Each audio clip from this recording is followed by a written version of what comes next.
Thomas's new colleagues, Michael Lopez Alegria and Mikhail Churin, were glad to have arrived at their new workplace after a long period of preparation. Also on board was a space tourist, Anusha Ansari, who was to return to Earth again in the Soyuz module together with Pavel and Jeff after a 10-day visit.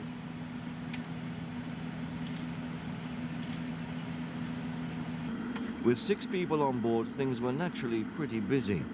At this time, the main focus of the work was to teach the newly arrived crew about the station, life on board, and the configuration of all the on-board systems. Anusha fitted into this really complex routine very well. Thomas had spent just under 3 months on board with Jeff and Pavel. The same amount of time again still lay ahead for Thomas. Saying goodbye wasn't easy, but together with Mike and Misha, he looked forward to getting on with the work to come. Все, ребята, до свидания. До свидания.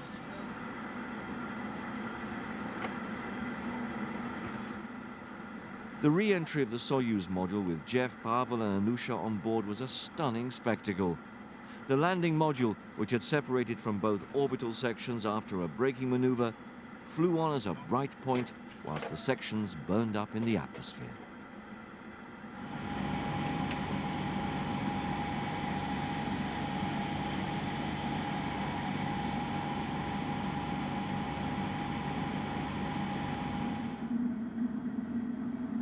On the 10th of October, the parking position occupied by the Soyuz module had to be freed up, so that a new Progress supply spaceship could dock at the rear end of the Russian segment.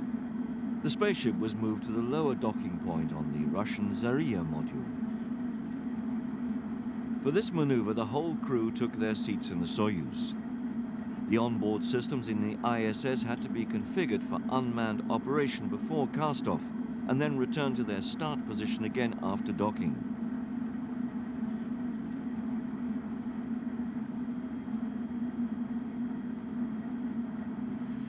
Station routine means first of all keeping all the complex ISS systems in operation, a task which fully occupies even a 3-man crew. Thus, for example, all smoke sensors had to be cleaned at regular intervals and checked to see that they're functioning correctly. All the scientific facilities with which the crew carries out research tasks, such as Melfi, the laboratory freezer and the so-called human research facility, have to be serviced from time to time. Electricity storage takes place in the Russian segment with the help of batteries fitted to the inside of the module. These batteries are exchanged for new ones at the end of their working life. A battery of this kind would weigh almost 100 kilos on Earth. In weightlessness, this mass can be moved easily with just 2 fingers. Nevertheless, carrying out mechanical work in weightless conditions has its own tricks and peculiarities. The telemetry facility in the Russian segment has to be reconfigured or expanded regularly. Standard tasks that keep the crew busy day in and day out.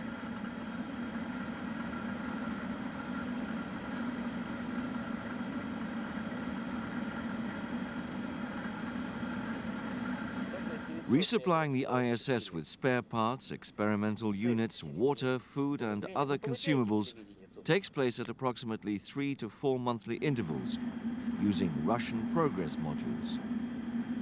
These unmanned spaceships are capable of bringing individual payloads of about 2 tons to the station.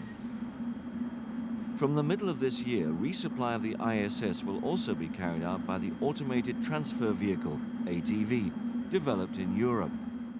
The ATV can supply the station with a 7.5-ton payload and is about 3 times bigger than a Progress. The arrival of Progress 23 was awaited with great anticipation, as letters and small presents from the crew's families were on board. A short time after docking, the unpleasant part of the work began, the unloading of the tightly packed module and distribution of the goods on board the ISS, as well as reloading the capsule with the waste that had accumulated on board over the past months.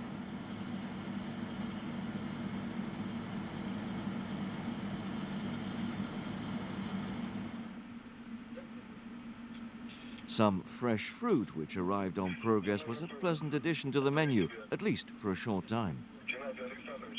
After more than 3 months in orbit, grapefruit tastes fantastically good.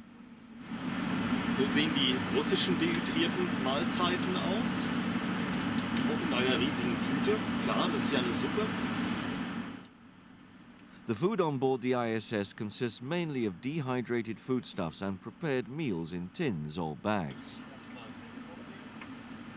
The water for the preparation of dehydrated food is supplied from a drinking water processing plant.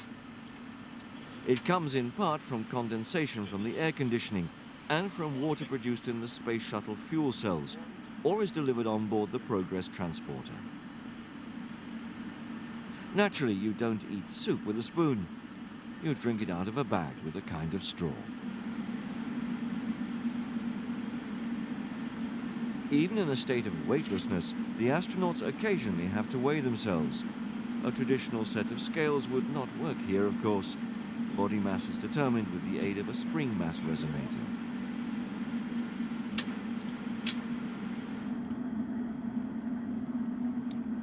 Die Alpen.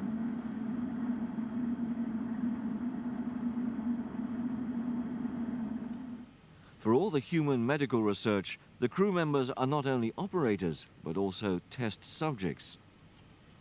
This means that they're often wired up with a variety of electrodes for these experiments, and sometimes they even have to take their own blood samples. Research into the cardiovascular system is part of the scientific program. This is because the changes that appear during weightlessness often allow important conclusions to be reached about how the body works, information that is extremely difficult to ascertain, if at all, under the influence of gravity. The CARD experiment, for example, examined the connection between blood volume, blood pressure, heart rate, and the cardiac output performance. Thomas used the pulmonary function system developed in Europe to carry out these experiments, and Melfi for storing the blood samples.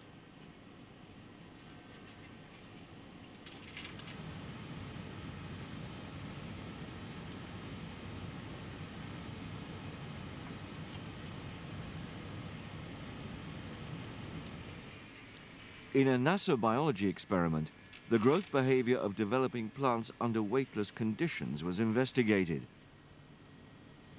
Thales cress grown in the European Modular Cultivation System, EMCS, was used as a model organism for this. Knowledge gained from this experiment helps to improve understanding of plant growth at the molecular level, with a view eventually to being able to increase harvest yields from cultivated plants.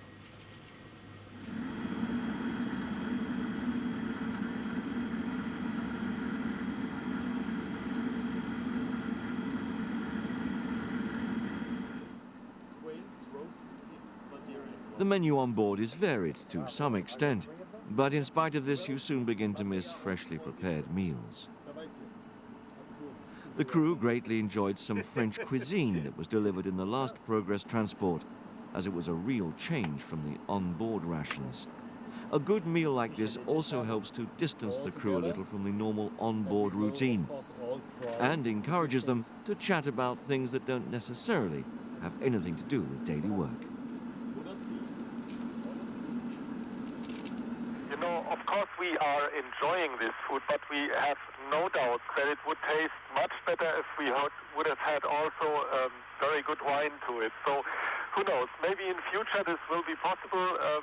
It would be definitely an enhancement of, tasting, of having food up here.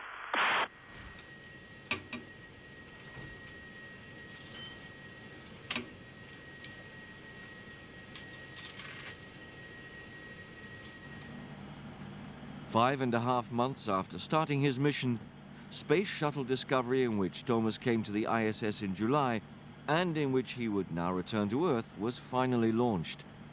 The postponement of the launch of STS-116 had added to the excitement. On board was Thomas's ESA colleague and friend Christer Fuglesang, with whom he entered the ESA Astronaut Corps in 1992. They'd been through all the preparations for the EuroMir 95 mission to the Mir space station together. And it was now a happy stroke of fortune that they should meet in space on board the ISS.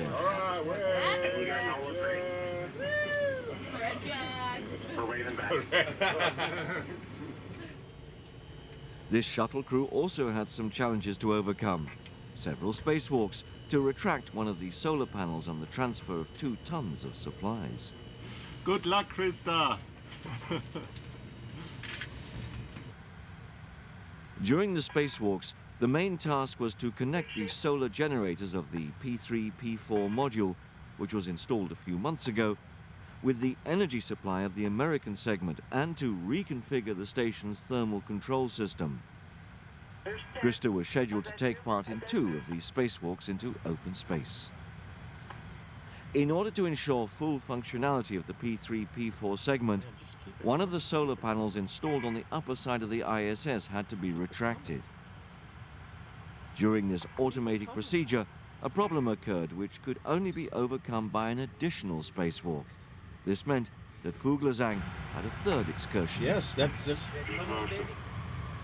Working with the ISS crew, Krista and NASA astronaut Robert Kuurbeam succeeded in removing the mechanical obstruction and the panel was fully retracted.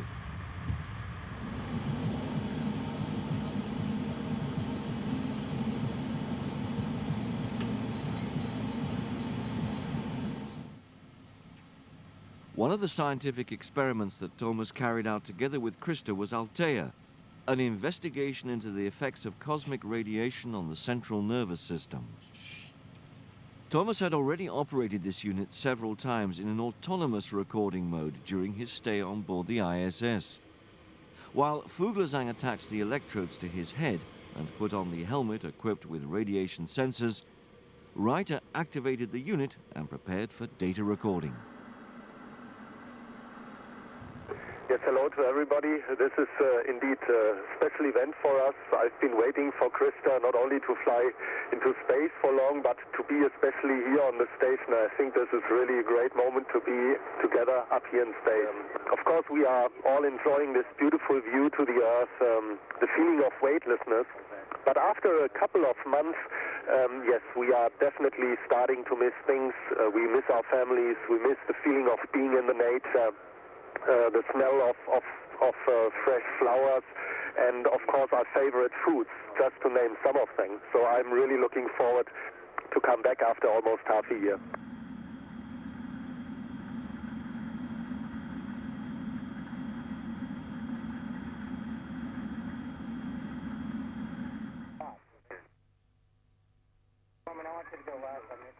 Thomas's place on board ISS was taken over by the NASA astronaut Sunita Williams, who arrived with the shuttle crew. Mike, Misha and Suni gave Thomas a hearty farewell and then the shuttle cast off from the ISS. With the return to Earth, the Astrolab mission was successfully completed. All the mission objectives were achieved, conducting a scientific program and ESA's preparations for the operation of the Columbus Research Laboratory. For Thomas, these 5.5 months had passed quickly in the truest sense of the word. But he was looking forward to being back on Earth with his family. Unfortunately, the weather at Cape Canaveral in Florida wasn't particularly good, and it seemed the shuttle might have to land either in Edwards in California or at White Sands in New Mexico. Just a few minutes before the braking maneuver, they received the go-ahead to return to Florida.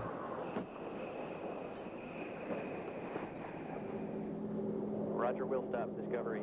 We have a building back here in Florida. From the 12A area. Evaluation of all the information that was collected over the past half year now lies ahead for Thomas and his colleagues. ESA aims to take up scientific duties on board the ISS towards the end of this year, as soon as possible after the docking of the Columbus module.